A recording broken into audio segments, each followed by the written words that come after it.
Hi, Peter Jones, author, property investor, ex-chartered surveyor. And a comment which I sometimes see made on social media, like on Facebook, on different sort of property groups on Facebook, is that buy-to-let is an outdated model. In fact, sometimes people will come to my YouTube channel and sort of do little trolley type posts or saying this is, buy-to-let is dead, property investing is finished, blah, blah, blah. But when I see a statement like that, what I realise is that most times I'm assuming that whoever's put that comment doesn't really understand how property investing works, because what they probably think of is property investing means saving up forever to save a deposit to buy a property, buying an expensive property in an area where probably the returns are going to be quite low because the properties are so expensive, and although you might get a reasonable rent, it's probably only just going to cover your costs. And then you sit back and wait for capital values to increase. And usually the comments saying that buy-to-let is an outdated model usually relies upon the argument that the property market's about to crash anyway, and so anybody who buys a property now is an idiot.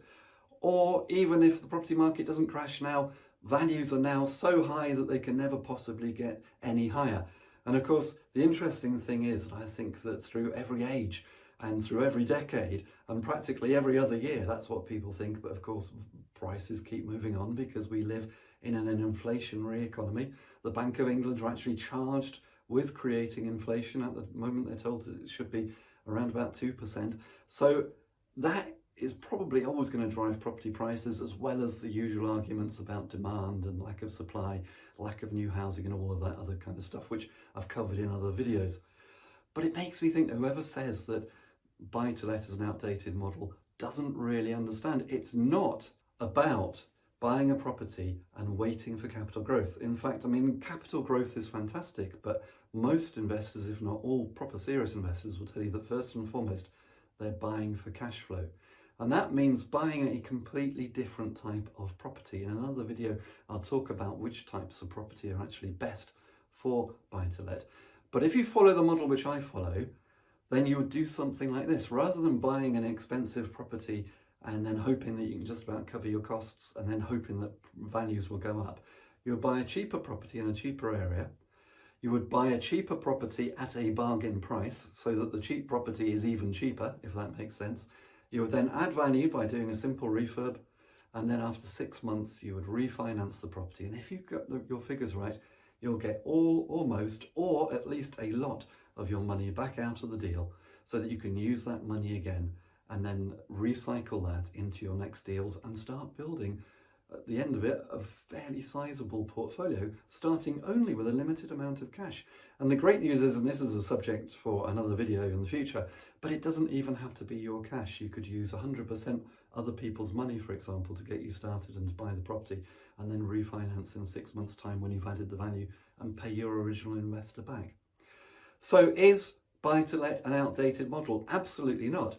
And one of the ironies is that one of the best times to buy properties for buy-to-let is probably when the property market isn't doing that well, when we are looking at the possibility of a decline. I won't use the word crash because it's a very emotive term, and the property market generally, what we call a crash, is actually a decline which could happen over a number of years. In the 1990s, I think the prices in the property market declined over 4 years. In 2007, 2008, the decline took about 2 years. So it's not like they're all going to sort of fall on Tuesday afternoon. It's going to be a gradual process. So crash is, as I say, an emotive term. But can the property market decline? Well, yes, it can. But that can be one of the very best times to buy anyway, which in my mind proves it's certainly not an outdated model. It's a very current model, but you need to know what you're doing and you need to follow the right strategy. If you found this video useful, please like, follow and subscribe, and then we can keep in touch and I can send you even more great content. And if you come over to my website, www.thepropertyteacher.co.uk, and click on Learning with Peter, you'll find loads of great resources, including my best-selling home study course, The Successful Property Investor's Strategy Workshop, in which I'll take you through how I started my property business with literally none of my own money and bought £2 million worth of property in just 4 years and replaced my day job with passive income from the portfolio. It took me 4 years of trial and error to learn the best way to do this.